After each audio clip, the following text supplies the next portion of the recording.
KG टमाटर किन्दाखेरि ढाकीभरि छान्ने नेपाली समाजले देशको कानुन बनाउने, देशको भाग्य र भविष्य कोर्ने नेता चुन्दाखेरि जथाभावी आँखा चिम गरेर रक्सी खाएर भोट हाल्नु हुँदैन। फेसबुक चलाउँदै गरेको पनि ल्याम्मै बन्द गरिदियो, टिकटक पनि ल्याम्मै बन्द गरिदियो। बिचरा यो देशमा रोजगारी नभए पनि त्यो टिकटक हेरेर त उसले यसो नाच्दै त थियो नि त। नेपाली जनता रमाउनु के अपराध होला? पुर्खा नुनको भारी, दाउराको भारी, घाँसको भारी, तेलको भारी बोकेर हाम्रो बाजे पुर्खाले जुनी बिताउनु भयो। आजको युवा पुस्ता, जेनजी पुस्ता, अल्फा पुस्ताले किताबको भारी बोकेर जिन्दगी गुजारिरहेको छ, छैन? नमस्कार, स्वागत गर्न चाहन्छौँ। आज हामी नेपालको पूर्वी भेग झापा जिल्ला बिर्तामोड नगरपालिकामा आएका छौँ। केही जानेको छैन भनिदियो है। फेसबुक चलाउँदै गरेको पनि ल्याम्मै बन्द गरिदियो, टिकटक पनि ल्याम्मै बन्द गरिदियो। बिचरा यो देशमा रोजगारी नभए पनि त्यो टिकटक हेरेर त उसले यसो नाच्दै त थियो नि त। नेपाली जनता रमाउनु के अपराध होला? नेपाली जनता हाँसोस् न, नाचोस् है। दिनभरि रातभरि यो जङ्गल के अरे तपाईँको छैन बाटोमा नाच्नु न तपाईँहरू, त्यसमा म खुसी हुनुपर्छ कि पर्दैन? त्यो पनि बन्द गरेपछि उकुस मुकुस भयो। अब के गर्ने उताबाट षड्यन्त्र गाडीले हेरिरहेको कतिखेर चाहिँ डाउन पर्छ र यो नेपालमा चाहिँ तल्कामा त ठ्याक्कै सलेटो लगाइदियो। साथीको गिदी बोकिनु पर्ने, बाउलाई हिँड्नु पर्ने, कतिको जुत्ता छैन, कतिको छोरा आउँदैन, कति यो भद्रगोल स्थिति। विदेशीहरूले थुप्रै फाइदा लिन्छ। जति देशमा भद्रगोल स्थिति आउँछ त्यति विदेशी फाइदा लिन्छ होइन। हाम्रो पनि हाम्रो घरमा श्रीमान श्रीमती बिच कसरी कुटाकुट भनेर छिमेकीले हेर्छ कि हेर्दैन? हेरिहाल्छ नि है। एउटा सानो फुच्चेले छिमेकीले आएर तपाईँको चाहिँ थर्काउन थाल्छ। त्यसो भएको कारणले गर्दाखेरि त्यो खालको अराजक गतिविधिमा नलाग्नका लागि म सम्पूर्ण जेनजीलाई हार्दिक विनम्रताका साथ, हार्दिकताका साथ अनुरोध गर्न चाहन्छु। Gen Z, you are the future of the nation. तपाईँ नै हो यो राष्ट्र, यो देशको भविष्य। यो देशको भविष्यलाई स्थिरतातर्फ लाने, विकासतर्फ लाने, उत्पादनतर्फ लाने कि जहिले भाँडभैलो गरेर आगजनी, तोडफोड, कुटाकुट, घरि को मरेको छ, घरि को मरेको छ, यस्तो स्थितिमा लाने हो, त्यसको निर्णय जेनजीले गर्नुपर्छ। तपाईँ हामी शान्तिको पक्षमा, स्थिरताको पक्षमा, सुशासनको पक्षमा, उत्पादन र विकासको पक्षमा लाग्नुपर्छ। बन्दुक होइन, हतियार होइन, औजार चलाउनुपर्छ भन्ने पक्षमा लाग्नुपर्छ म भन्न चाहन्छु। अल्छी लाग्यो? हाम्रो बाजे पुर्खा नुनको भारी, दाउराको भारी, घाँसको भारी, तेलको भारी बोकेर हाम्रो बाजे पुर्खाले जुनी बिताउनु भयो। आजको युवा पुस्ता, जेनजी पुस्ता, अल्फा पुस्ताले किताबको भारी बोकेर जिन्दगी गुजारिरहेको छ, छैन? यो भारी बोक्ने चलन, यो भारी बोक्ने तपाईँको सिलसिला अब भङ्ग गर्ने कि नगर्ने? श्रम संस्कृति इतिहासको निरन्तरता होइन आदरणीय दाजुभाइ दिदीबहिनीहरू, एउटा नयाँ युगको सुरुवात हो भन्ने घोषणा म गर्न चाहन्छु। नयाँ युगको सुरुवात हो श्रम संस्कृति, इतिहासको निरन्तरता होइन। श्रम संस्कृति त्यो संस्कृति हो जसले विद्यार्थीलाई किताबको भारीबाट मुक्ति दिएर ऊ के गर्न चाहन्छ त्यही कुरालाई चाहिँ प्रमोट गरेर, त्यही कुरालाई बढावा दिएर, त्यही कुरामा उसको आफ्नो करियर, उसको आफ्नो तपाईँको चाहिँ जीवन यापन गर्न सक्ने वातावरण बनाउन चाहन्छ। शैक्षिक क्रान्ति ल्याउन चाहन्छ श्रम संस्कृतिले। खाली हर्क सम्पाङलाई ढुङ्गा बोक्ने, ढुङ्गे मात्रै भनेर अपमान गर्ने मान्छेहरूको छोराछोरी पनि रमाउने छन्। आजदेखि त हल्लु भयो। हिजोसम्म त 20 केजीको झोला बोकिन्थ्यो, आज त यसो 1 केजीको झोला। 3 दिन मात्रै पढाउनु पर्छ विद्यार्थीलाई है, 3 दिन मात्रै पढाउनु पर्छ।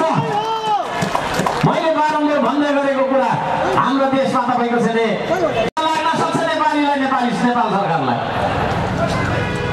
होइन। विद्यालय गएर तपाईँको चाहिँ राम्रोसँग पिसाब फेर्न नजान्ने नानीलाई, राम्रोसँग लुगा लगाउन नजान्ने नानीलाई, अनेक परीको तपाईँको चाहिँ घोप नलाउने, बाउको नाम के हो भन्ने थाहा छैन, ए फर एप्पल, बी फर बल भनेर भोकाएको छ। छ है। त्यो भोकेको शिक्षाले के गर्छ? भोकेको शिक्षा भनेको भोकाइ होइन त। त्यो सुगालाई गोपी कृष्ण कहो भनेर सिकाइन्छ। गोपी कृष्ण कहो त भन्छ नि सुगाले, मैनाले। तर त्यो भनेको के हो भने उसलाई थाहा हुन्छ। यस्तो खालको शिक्षा लिएर हामीले हाम्रो देशको उत्पादन निर्माण र आविष्कार गर्न सक्छौँ। डिग्रीको सर्टिफिकेट लिएर भोकै लिएर तपाईँको चाहिँ ग्यास्ट्रिक भइराखेको छ हाम्रो युवाहरूलाई, छैन? भात खानु सक्दैन, बोली मात्रै सिकेको छ है। के दुनियाँभरको तपाईँको चाहिँ गराएको छ, रट्टा मराएको छ। यत्र किताब होइन, सिरानी लाएर सुत्दा पनि यस्तो गरेर त्यो ठुलो सिरानी भयो भनेर भन्नु डक्टरले। त्यस्तो खालको किताब पढेर के गर्न सकिन्छ? अब जीवनमा तपाईँको चाहिँ उपयोगी शिक्षा 4 दिन हामी उत्पादन निर्माण र आविष्कार, अन्वेषण, खोज अनुसन्धान, कला साहित्य, खेलकुदमा विद्यार्थीले लगाउनुपर्छ। पर्छ कि पर्दैन? त्यो गराउन चाहने संस्कृति हो श्रम संस्कृति। श्रम संस्कृति यो देशको आर्थिक रूपान्तरण गर्न चाहन्छ, सामाजिक मनोवैज्ञानिक रूपान्तरण गराउन चाहन्छ। त्यो संस्कृतिमा तपाईँहरूलाई स्वागत गर्न चाहन्छु म। तपाईँहरू आउनुहुन्छ? यो चान्सुले तपाईँको चाहिँ एउटा चुनावी सभा मात्रै होइन है। यो चान्सुले एउटा पार्टी रहेछ भन्ने मात्रै होइन। श्रम संस्कृतिले गर्न चाहेको कुरा खेतदेखि जरादेखि यो देशको सबै कुरालाई रिफर्म गरेर अगाडि बढ्नुपर्छ भन्ने संस्कृति हो। हर्क सम्पाङ इमान्दार छ? हर्क सम्पाङ इमान्दार छ? हर्क सम्पाङले देशलाई माया गरेको छ? हर्क सम्पाङ स्वाधीनताको कुरा गर्छ? हर्क सम्पाङ विदेशीको अगाडि झुक्दैन होइन? यदि त्यसो हो भने हर्क सम्पाङसँग भिजन पनि छ, मिसन पनि छ, निष्ठा पनि छ, इमान पनि छ, सबै थोक हर्क सम्पाङसँग छ भने मलाई हेरेर भोट दिनुहोस् है। मलाई हेरेर चुनाव चिन्हमा भोट हाल्नु होला। समानुपातिक प्रत्यक्ष दुईटैमा तपाईँहरूले भोट हाल्नुपर्छ। सम्पूर्ण नेपालीलाई म त्यो भन्न चाहन्छु।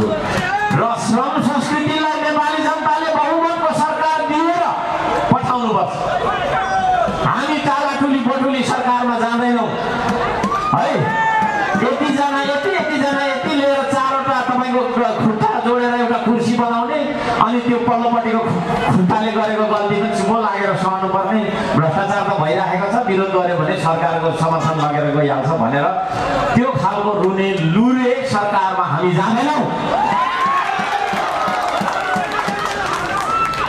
हामीलाई बहुमतको सरकार नेपालीले दिन्छ र यो देशमा देखिने गरेको आर्थिक, शैक्षिक, भौतिक विकासका उन्नति जनतालाई महसुस हुने गरेको प्रकारले गर्न सकिन रहेछु भने म यो देशको नागरिकता त्यागेर शरणार्थी बनेर जान्छु। मैले यो प्रतिबद्धता 100 चोटि भन्दा धेरै मैले भनिसकेँ होला। भ्रष्टाचार 1 रुपियाँ गरेछ भने त्यो भ्रष्टाचार गरेको पैसा मेरो मुखमा परेको दिन मरण मेरो त्यही होस् भनेर मैले कसम खाएको कुरा यहाँलाई थाहा छ। त्यति निष्ठावान मान्छे हर्क सम्पाङ र हर्क सम्पाङको श्रम संस्कृतिले सरकार चलाउँदाखेरि काम गरेनछ भने मैले अघि भने म देश छोडेर जान्छु है। तर तपाईँहरूले हामीलाई भोट दिनु पर्यो। त्यतिकै भाषण मात्रै गरेर त्यो भोटमा परिवर्तन ल्याइएन भने परिवर्तन हुँदैन। हुन्छ? त्यो म भन्न चाहन्छु। यहाँ सबैजनालाई हार्दिक धन्यवाद दिन चाहन्छु। एजेन्डा भनेको हाम्रो मनको गीत होइन, जनताको पीर वर्गा र समस्या नै हाम्रो एजेन्डा हुन्। तपाईँ के समस्यामा हुनुहुन्छ? तपाईँको समस्या मलाई भन्नुहोस्, त्यही मेरो एजेन्डा हो। तपाईँको पीर व्यथा के हो? त्यो पीर व्यथा मलाई भन्नुहोस्, त्यही मेरो एजेन्डा हो। त्यही श्रम संस्कृतिको एजेन्डा हो। हामी जनतालाई नसोधिकन जनताबाट टाढो भाग्ने मान्छे होइनौँ। मलाई तपाईँले जसरी चिन्नु भएको छ, जितेको 3 दिन पछाडिदेखि जनतासँगै नारिएर ढुस्रै र फुस्रै हिलो र धुलोमा होइन, खोला र नाला भिर पाखामा काम गर्दै जनतासँगै नाच्दै गाउँदै एउटै भाँडामा पाकेको भात खाँदै आएको मान्छे हो। म आफूलाई भोलि मान्छे सम्झन्छु है। म आफूलाई भुइँ मान्छे सम्झन्छु र म बाँचुन्जेल भुइँ मान्छे नै हो। यो खालको भुइँ मान्छे यो देशको तपाईँको चाहिँ नि कार्यकारी प्रमुख बनोस् भन्ने तपाईँले चाहनुहुन्छ भने जसले माथि ताप्लेजुङको तपाईँको चाहिँ नि चौडीको गोठमा त्यो गोठालाको पीर व्यथा के हो भन्ने उसले बुझ्न सक्छ। जो मधेसमा कठाङ्ग्रिएर तपाईँको चाहिँ नि जाडोले शीतलहरका कारणले बिरामी भइराखेको ज्यान गुमाइराखेको मधेसमा बस्ने नेपालीको पीडा बुझ्न सक्छ। त्यस्तो मान्छेलाई तपाईँहरूले चाहनुहुन्छ भने यसपालि चुनाव चिन्ह माटोमा हातको अञ्जुली, त्यो हातको अञ्जुली तपाईँको दुईटा हात होला त्यो हात अञ्जुलीमा राखेको माटो चुनाव चिन्हमा तपाईँहरूले अमूल्य भूमि दिनुपर्छ। अन्त्यमा म भन्न चाहन्छु, भोट हाल्ने बेलामा यो कार्यक्रमलाई सम्झनु, मेरो अनुहार सम्झनु, तपाईँको नानीहरूको अनुहार सम्झनु है। मलाई सम्झनु, मेरो अनुहारलाई सम्झनु, तपाईँको नानीहरूको अनुहारलाई सम्झनु। अनि आँखा चिम गरेर तपाईँले कुन पार्टीलाई भोट हाल्नु मन लाग्छ त्यहाँ माटो लाउने हो है। म भन्छु माटोलाई हाल्नुहोस्, तपाईँको विधेयक प्रयोग गर्नुहोस् है। जसले देश बेचिराखेको छ, ठगिराखेको छ, उसैलाई सधैँ सधैँभरि भोट हाल्नु हुँदैन आदरणीय दाजुभाइ है। आधी केजी टमाटर किन्दाखेरि ढाकीभरि छान्ने नेपाली समाजले देशको कानुन बनाउने, देशको भाग्य र भविष्य कोर्ने नेता चुन्दाखेरि जथाभावी आँखा चिम गरेर रक्सी खाएर भोट हाल्नु हुँदैन। म त्यो भन्न चाहन्छु, सबैजनालाई हार्दिक धन्यवाद दिन चाहन्छु। अन्त्यमा मैले हिजो पनि सोधेको दुईटा प्रश्न, म धेरै कुरा गर्दिनँ। पुरानोको त कुरा के गर्नु, पुरानो त पुरानो भइहाल्यो, उहाँहरूको त तपाईँको चाहिँ जति भन्दा पनि हुन्छ। अहिले आएका नयाँ शक्तिहरूको कुरा गर्नुपर्छ। विरोध होइन, विरोध होइन, प्रश्न म गर्न चाहन्छु।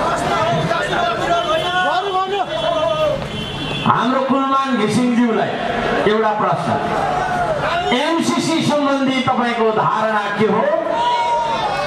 तपाईँ एमसीसीलाई यस भन्नुहुन्छ कि नो भन्नुहुन्छ? Whether you say yes to MCC or no to MCC. सार्वजनिक कार्यक्रममा फोन गरेर होइन, कसैलाई चिठी पठाएर होइन, मलाई सुटुक्क मेसेज गरेर होइन, सार्वजनिक कार्यक्रममा यस्तै ठुलो कार्यक्रममा तपाईँले आफ्नो धारणा राख्नुहोस्। हामी छानेज्यूलाई गर्न चाहन्छु, अस्तिको जेलजीको आन्दोलनमा तपाईँ जेलबाट बाहिर निस्किनु भयो, त्यसपछि अरू पनि थुप्रै निस्किनु भयो। जेलबाट निस्किनु भयो, खोइ किन निस्किनु भयो? तपाईँलाई निस्किनु मन लाग्यो भने निस्किनु भयो।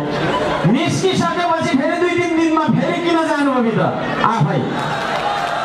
यसको उत्तर रवि लामी छानेजीले पनि मलाई फोन गरेर होइन, मेसेज गरेको यो भिडियो तपाईँहरूले अवश्य पनि हेर्नुभयो होला। के लाग्छ त? हर्क साम्पाङले बोल्नुभएका कुराहरू उहाँले व्यवहारमा लागू गर्नुहुन्छ त? तपाईँलाई जस्तो लाग्छ त्यस्तै कमेन्ट गरिदिनु होला र भिडियो मन पर्यो भने सेयर पनि गरिदिनु होला भन्दै आजको लागि बिदा हुन चाहन्छौँ। हस्त, धन्यवाद।